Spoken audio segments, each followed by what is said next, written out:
So I'm not sure if you've ever had a bad day. If you've ever had a bad day, what do you sometimes say? You say, you know what, I just want to go for a walk on the beach and clear my mind. Or you say, you know what, I've had a bad day.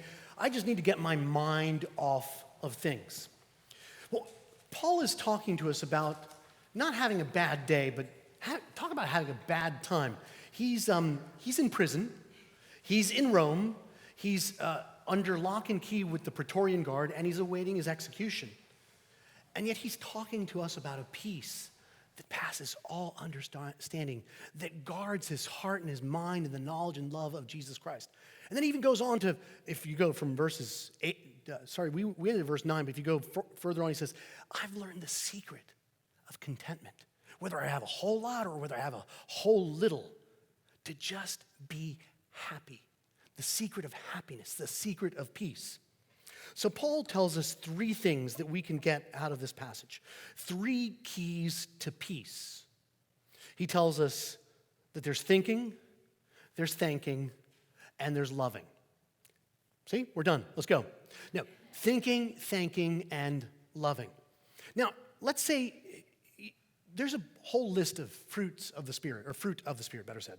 A whole list. One of them is peace.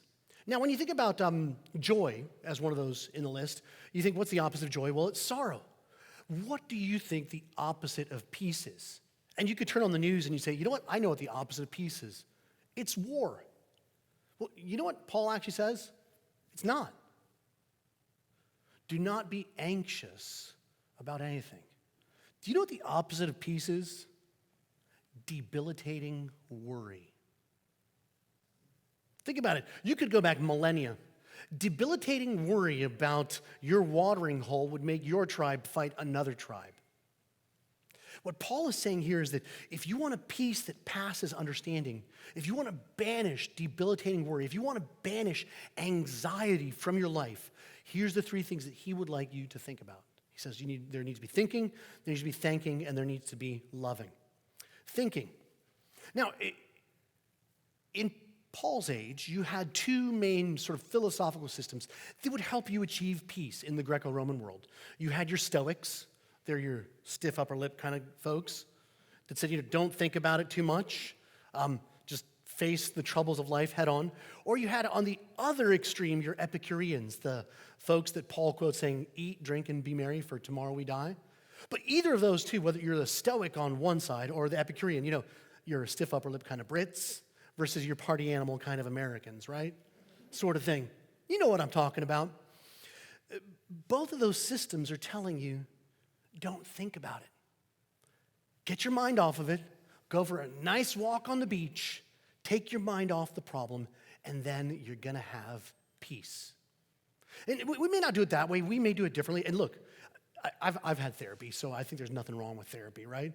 But sometimes you go to a therapist, and they're going to give you techniques, right? Let me give you some techniques so you can have peace and get rid of banish anxiety in your life. But oftentimes they don't even go to the thinking. They just let me give you techniques. We're going to bypass the thinking. Or sometimes, we may even take a medication or two. Or we may self-medicate with drink or other things. But Paul says that's not the way you achieve or receive peace. It's by thinking. Now may the peace of God, which passes understanding. You get that? Paul's saying that Christianity, a life of faith, is more than thinking, but definitely not less. Now, here's the thing. Let's say you were going to go in for a surgery, right? You're going to do your research on it.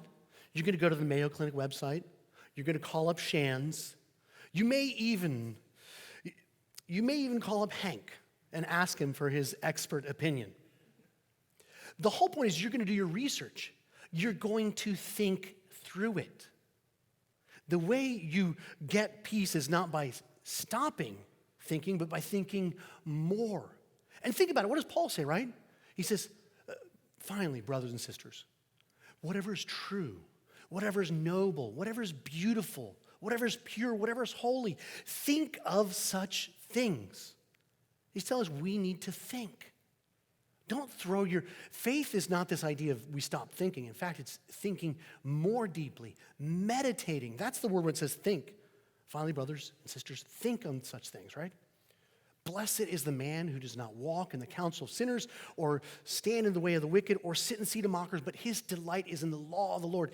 And on his law, he meditates, he ruminates, he chews the cud, is what Psalm 1 verse 2 says. When you're thinking, you're meditating, you're chewing like a cow chews the cud. It's thinking. Thinking, that's what Paul's telling us. You want peace? You got to know peace. You got to think about these things. So the first thing Paul tells us is you got to think, right? And when you think about it, what is anxiety? It's debilitating, right? But the word there in Greek that is used for anxiety is this idea of to be cut to pieces. Cut to pieces, obviously, metaphorically. We have seen some cutting to pieces, not so metaphorically this week when we look around the world.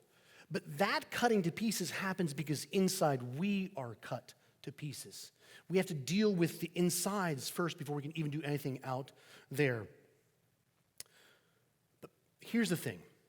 Peace is not the absence of strife, Paul's telling us. It's the presence of something else. It's the presence of God. The peace of God will guard your hearts and minds. So it's not the absence of strife, it's the peace that is present, the peace of God himself. And that's the thing is that Paul is, if you think about it, he's probably in a worse situation than you and I are. I mean, those of us that live here in New Smyrna, we can go for a little walk on the beach. He didn't really have that opportunity locked in his little dungeon in the household of Caesar, as he euphemistically calls at the beginning of this book. But I love this. He's guarded by lock and key by the Praetorian Guard. And what does he say? When you read the NIV or other versions, it says, may the peace of God keep your hearts and minds. But you know what the word is there in the Greek? And the NRSV does a good job at it. It says, may it guard. May it bastion, may it garrison. Let the peace of God, put a moat and a hedge around you. It's going to guard your mind, guard your thought processes. That's what Paul's telling us about thinking. The second thing that he tells us is it's about thanking, right? So did you read that? Do not be anxious about anything, but with prayer and supplication, with thanksgiving.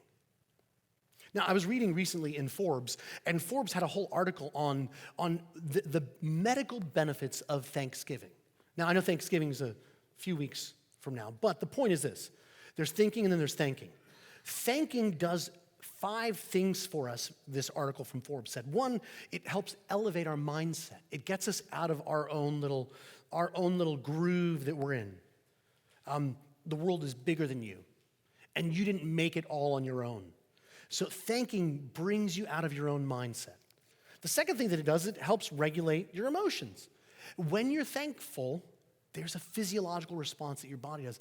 It actually puts out oxytocin and vasopressin. You don't need to know those crazy details, but the point is when you're thankful, it helps regulate your stress levels, and it helps you connect better with other people. That's why thankfulness is amazing. So not just thinking, but thanking is important because it makes you, thankfulness is the antidote to bitterness, to self-centeredness, to that deep, debilitating worry that Paul tells us about. Do not be anxious about anything, but with prayer and supplication, with thanksgiving, make your requests known to God.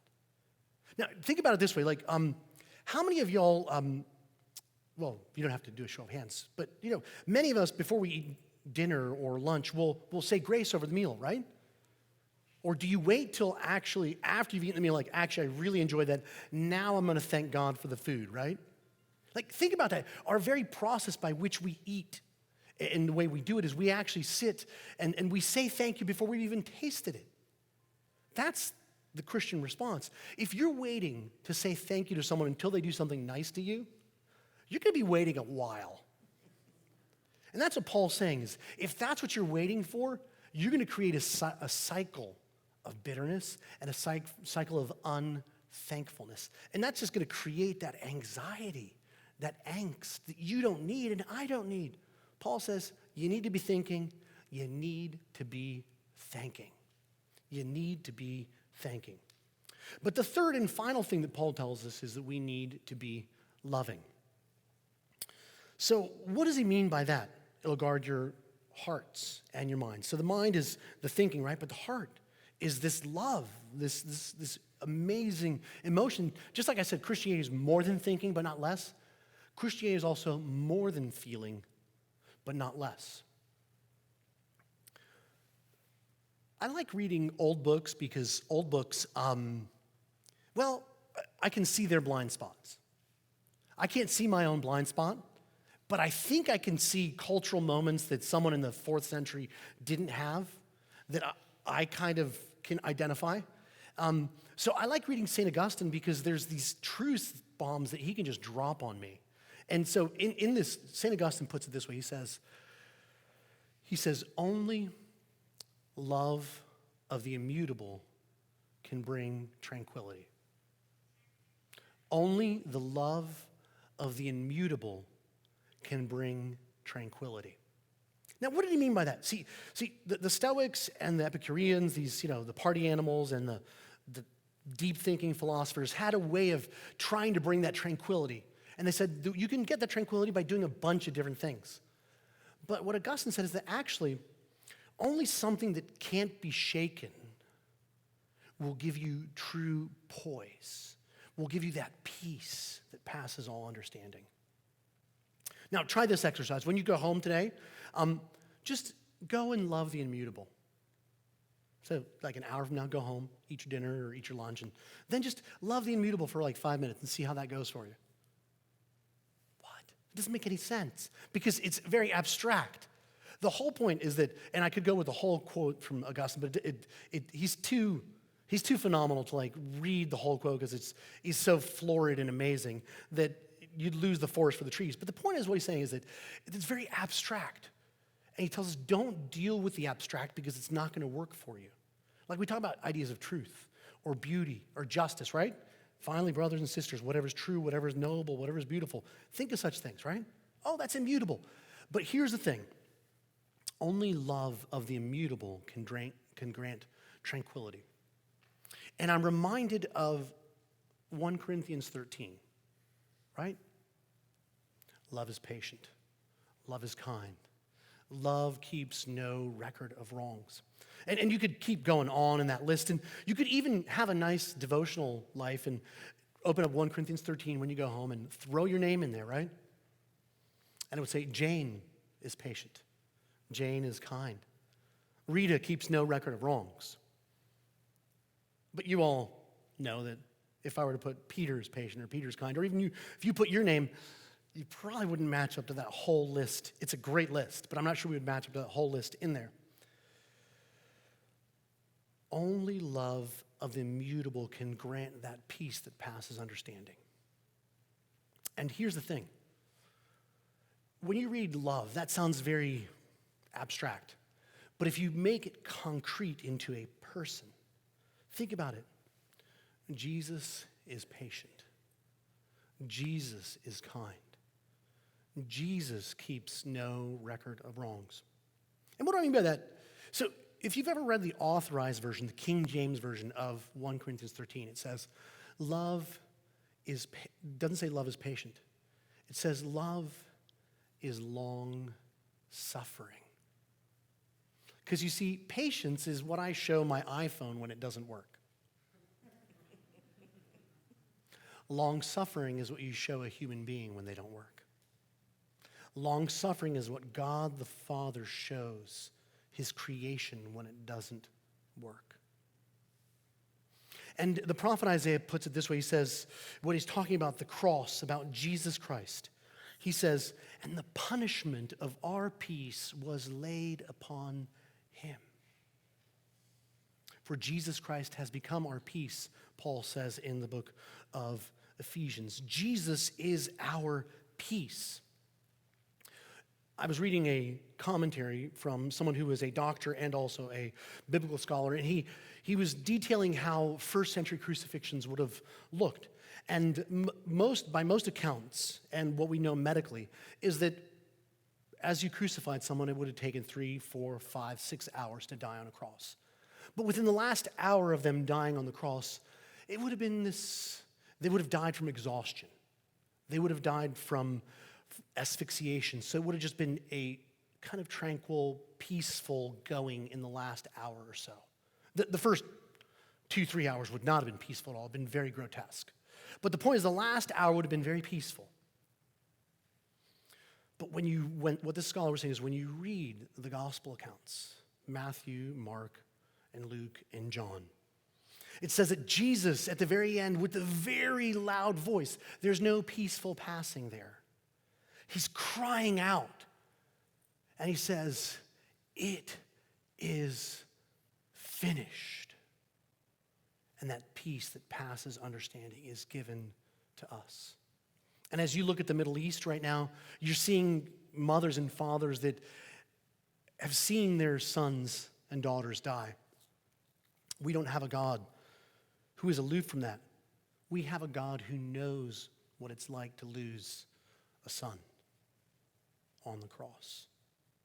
And when you think about that, only love of the immutable can bring tranquility. Focus on Jesus Christ and his cross. That peace that passes understanding. That is going to guard, that is going to bastion, that's going to garrison itself around your heart and your mind and give you the ability to face life's toughest challenge, to love those that you think you can't love. That's the fruit of the Spirit of peace that Paul is talking to us about here in this. Let me end with a quick story.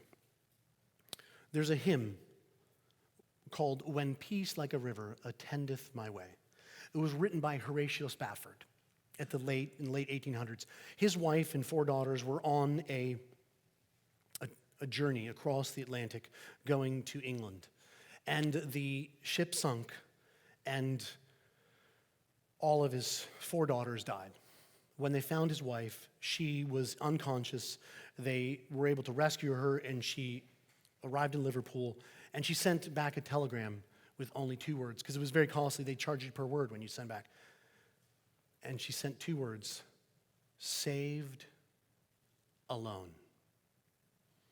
And then Horatio, as he got on the ship to go over to England to bring his wife back to America, wrote that beautiful hymn, which says, "When peace like a river attendeth my way, oh, the bliss, the pardoning thought, my sin was nailed there on the cross." The peace that passes all understanding was guarding Horatio Spafford's heart. May you and I know that peace that passes all understanding. So, Father, we thank you for your Son, Jesus Christ, that love, immutable, that grants us that incredible tranquility that transcends our hearts and minds. Amen.